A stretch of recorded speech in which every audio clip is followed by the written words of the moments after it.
Are we sitting comfortably? Now let's begin.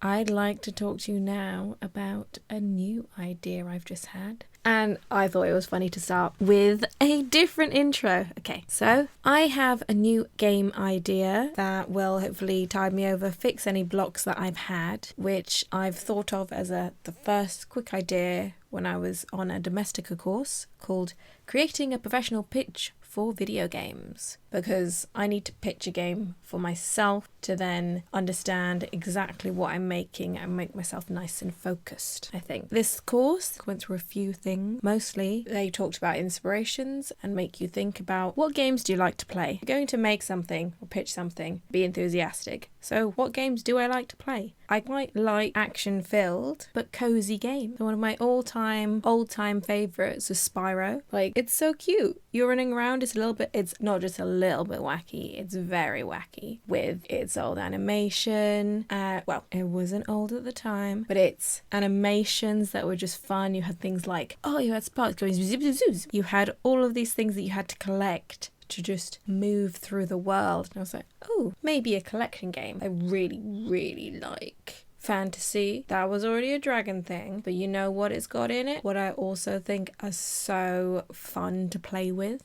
Fairies. So I'm way more into fairies than elves. I always have been. I've been raised around fairy folklore, and what I love most about fairies is that fairies and pixies aren't always good.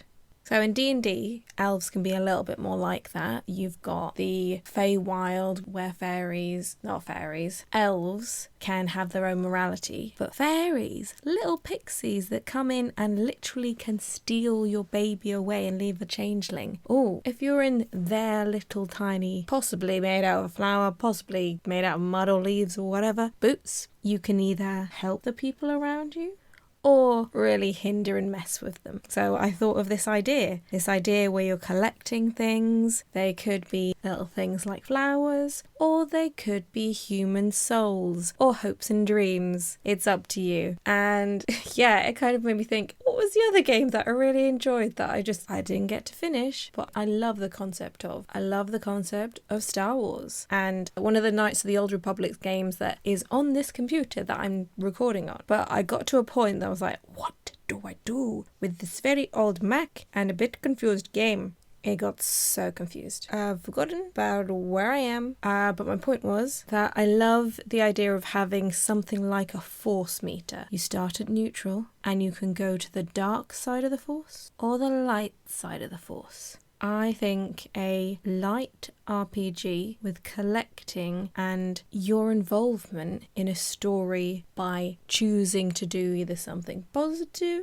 or something negative to the people around you. And yes, there'll most likely be humans around you as a fairy, not other fairies. That would change the outcome. So thinking about this and thinking about I could hopefully make something that is a bit smaller, but then I can change the scope if it works out as a demo. And now for the part that I've really struggled with this last one, art style. So I've looked at Spyro, I've looked at Discworld, I've looked at all of my inspiration that I really like. I've looked at all the cute, cozy, like Animal Crossing. What do I like? I actually like bright colours and cute things. This will help me inform the aesthetic that I will be able to run through my whole game. I was thinking, because I love to dream big, that the game would be suitable for a Switch, suitable for mobile, so a bit tappy, bit simple, but also 3D. Like, love 2D aesthetics, but I really, really like 3D fairies. They're like so cute. Like I said, the Animal Crossing, all the chubby little faces, like they're so cute. If I need to teach myself some 3D modeling, I'm gonna try. I'm gonna reach for the stars again. But looking at the artwork that I've already thought as inspiration, I've chosen 2D images. So I could, in theory, also make this more of a pixel art game and make it 2D. Or make it cutesy, like Disney level cutesy, just to see if I could make this concept a fun game first. Visuals that I'm taking inspiration of: No Man's Sky, Horizon. First FernGully, I believe it's a not Disney movie, but it looks very like a Disney movie, and they like saying bodacious, but it's all about fairies and the environment. Also, I've got an image of Tiny Tina's Wonderland, which I'm currently playing, but also it's lovely with the wacky colours. Like, if I could, and I know I've written it in this pitch document, which I realise is also slightly crackers, if I could,